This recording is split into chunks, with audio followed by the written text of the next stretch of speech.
La psicoeducación es la forma actual en que los psiquiatras interactuamos con los pacientes, con su familia y con su entorno.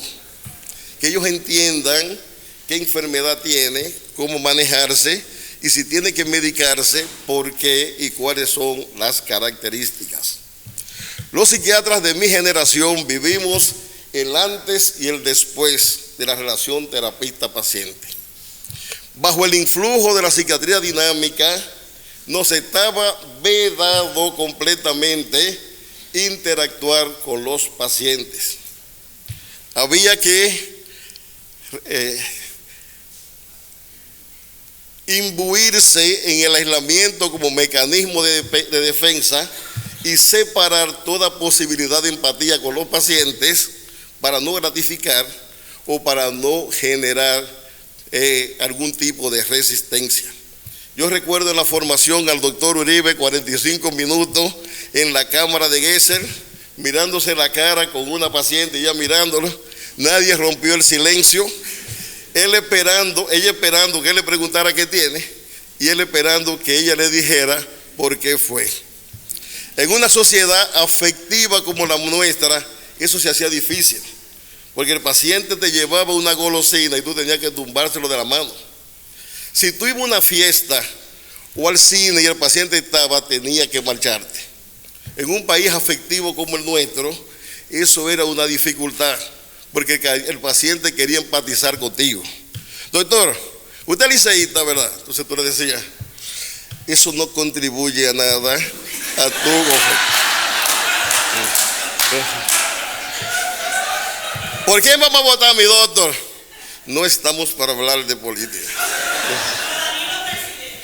Usted se toma su trago, doctor, se da su palo, Eso te dije que no conviene a tu caso. Doctor, que esta mujer está guapa porque me encontré un envillito. Usted tira su canita al aire, ¿verdad? Que no estamos para hablar de mí, Y su marihuanita, doctor, te la has jalado, Va a ser psiquiatra que tiene una mente amplia. Vuelvo y te explico que no estamos para allá. Y doctor, ¿y tú tienes un mariconcito mudado por ahí? Los psiquiatras dicen que eso es normal y que preferencia sexual. Había que romper con eso. De un momento a otro todo cambió y ya hacemos psicoeducación. Ya no solamente somos terapeutas, somos psicólogos, somos profesores. Entonces tú agarras una pizarra y dices, la tirosina mediante acción enzimática evoluciona la dopa. La dopamina no la adrenalina. Somos, ¿cómo se llama lo que pone la película en el cine? Encargado de proyección. Hay que ponerle una película, hay que ponerle un video, quedarse a ver Mr. John completa con la familia para que entiendan lo que es un paciente bipolar. Las cosas cambiaron y tiene su historia.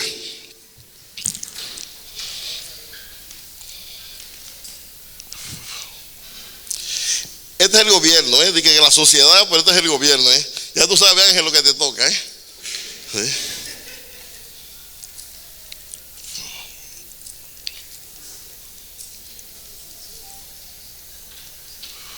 Eso es psicoeducación, lo que describimos antes, que todo el mundo entienda qué es lo que está pasando.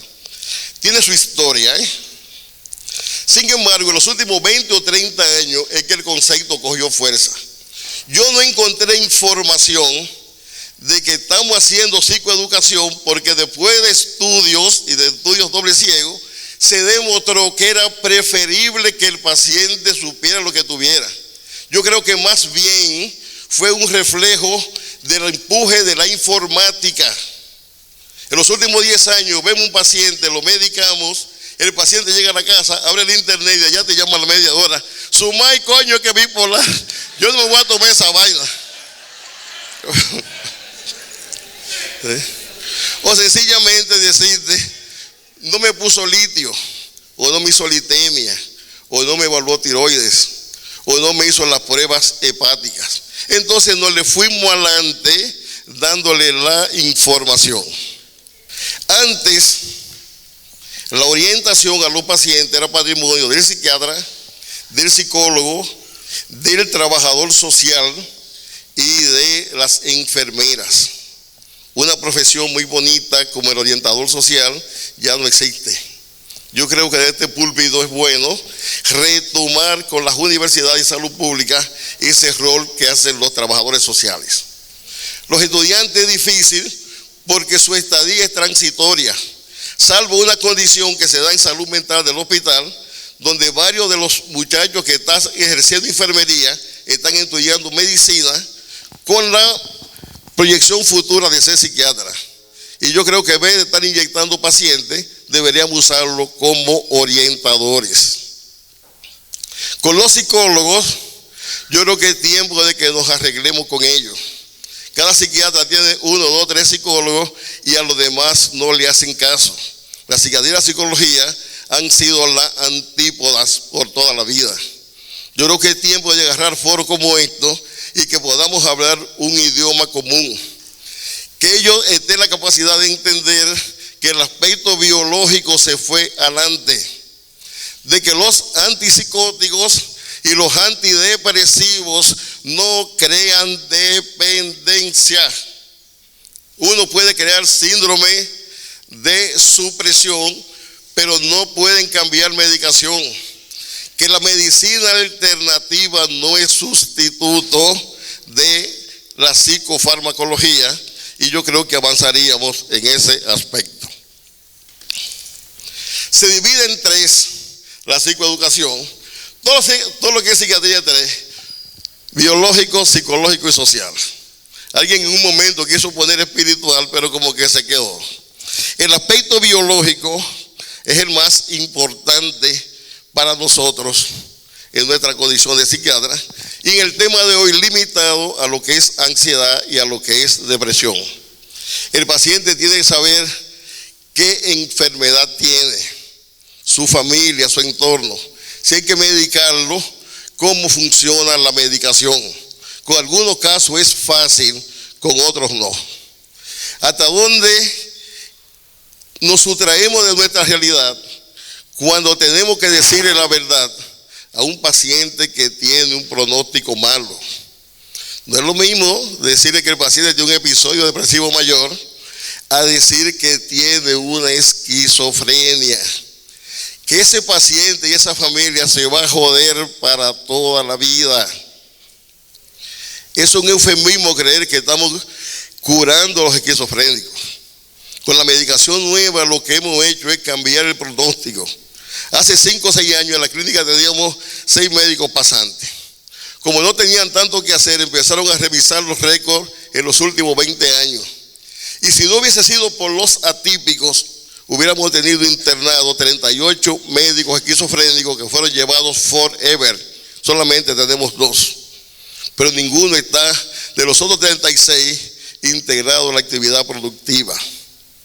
Al que le fue mejor de todos los esquizofrénicos le hicieron una película. Los demás no tienen ese pronóstico. ¿Hasta dónde describir los efectos piramidales antes de que sucedan? Y no dejarlo suceder, porque las familias lo ven en video y son bastante dramáticos. Las disfunciones sexuales que generan, hasta dónde vale la pena decirla, o si no decir toda la verdad, le estamos fallando a los pacientes. Todo esto lo manejamos, casi todo el mundo, lo que es la dinámica social. Quiero hacer hincapié en el uso de alcohol y drogas. En una sociedad de trago como esta, donde hasta para inaugurar una capilla se venda vino y champán, es difícil quitarle el alcohol a los pacientes. Yo admito que hasta esta conferencia yo era bastante permisivo con el alcohol, diciendo como quiera se lo van a beber, mejor que se lo beban y a lo mejor es poco. No, aprendí como los americanos a decir que no y corre por cuenta de ellos. Las drogas, todo el mundo entiende que son malas, hasta el que la vende, hasta el que la está consumiendo, y son una realidad en este país. Ninguna institución de este país resiste un antidoping sorpresa, y son una realidad. Me sorprendió hace ver como 2 semanas al doctor Swain decirle a un paciente bipolar: no es que no me use nada de droga, Ni siquiera me venga con el cuentico de que la marihuana está aprobada para depresión en algunos sitios, porque ni siquiera te quiero ver en un sitio donde se esté fumando marihuana. Ni siquiera con el cuentico de la juca que estaba en eso. Yo creo que hay que ser bien enfático en esas condiciones. El riesgo suicida. Señores, ¿cómo los pacientes no se suicidan más? Pues no estamos haciendo gran cosa. La suerte es que hay una dicotomía, tanatosfobia, riesgo suicida, y como que uno jala al otro. Sí. Falsos mitos y estereotipos negativos es toda una vida romper con las convicciones de la gente. La inserción laboral y la estigmatización es un problema. Para la doctora Iches, muchos de los casos están relacionados cuando un paciente lo sacan de un trabajo por el daño cognitivo o la afección. En el 99% han votado de su trabajo a los pacientes míos por el diagnóstico. Yo tengo 2 internistas que yo lo llamo, le digo, te voy a mandar una paciente, y yo antes de yo terminar me dice, ¿qué le pongo? Una otitis, salmonela, infección de la orina, porque hay que rotar los diagnósticos. Si lo hace, el paciente lo van a votar. Yo tengo una paciente que veo con el doctor Pastor, que el doctor, pero llame a ese hombre que me le haga certificado, que te van a votar de la compañía. Incluso recuerdo una muchacha bancaria que fue referida por su gerente, y cuando yo le digo, mira que tú no puedes trabajar, hay que hacer una certificación, yo te voy a mandar de un amigo, no, hágamela, no hay problema. Y llama a la gerente, y la gerente me dijo, doctor, no hay problema con eso. 15 días, a los 15 días volvió a reinsertarse. Usted ve que no hay problema. En diciembre, reducción de personal, pero solamente a ella la cancelaron. Sí.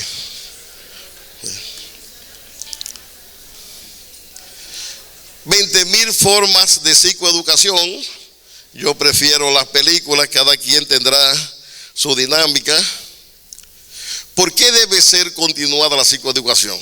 El insight no es permanente. ¿Qué problema tienen los cardiólogos? Que el paciente se apareció un día, que el padre Chelo lo curó. Que el ajo tiene la mismita concentración, más barato y más inocuo que el lisinopril.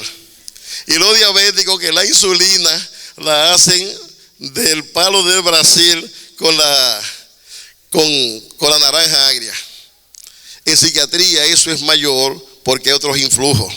Incluso la misma enfermedad, las mismas depresiones, las dinámicas obsesivas, egodictóticas, le dicen al paciente que procrastine, que no vaya a consulta y que no asuma tratamiento.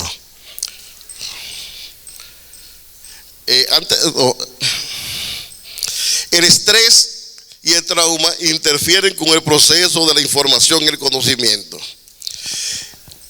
Varios médicos especialistas rotan por la institución psiquiátrica nuestra. Una muchacha muy brillante, en su última rotación, fue a consultar hace una semana. ¿Por qué? En su último servicio en el Seguro Social se quedó encerrada en la habitación. 9 de la noche, brincando, cayéndose, desmayándose. Ella no sabe el tiempo. Saliendo de un desmayo se acordó que tenía el celular, llamó a una compañera y la compañera llegó en media hora. Ese se le hizo más largo. Ella no recuerda el tiempo. Pero cuando la compañera se fulana, entonces ya se acordó de que había una llave alternativa. En ese momento, ella no voció, para que no creyera que estaba loca, ni le cayó a patar la puerta que pudo haberla roto. Pero en ese momento se desprogramó y me recuerda un amigo que ante la experiencia negativa de un compañero que se ahogó en un canal, fue ese mismo día y compró un martillo para romper el cristal en caso necesario. Al pasar por un canal, parece que se angustió y se fue derecho al canal. ¿Y a dónde acordarse que tenía un martillo? La suerte era que el canal no era muy hondo. Es lo que le pasa a los karatecas, que lo preparan para pelear con 8 y le dan una pela. Y cuando tú le dices, tú no estás preparado para pelear con 8, dice, eso es la película.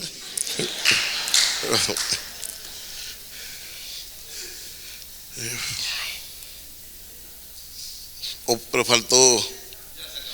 No, hay una parte que es autocrítica.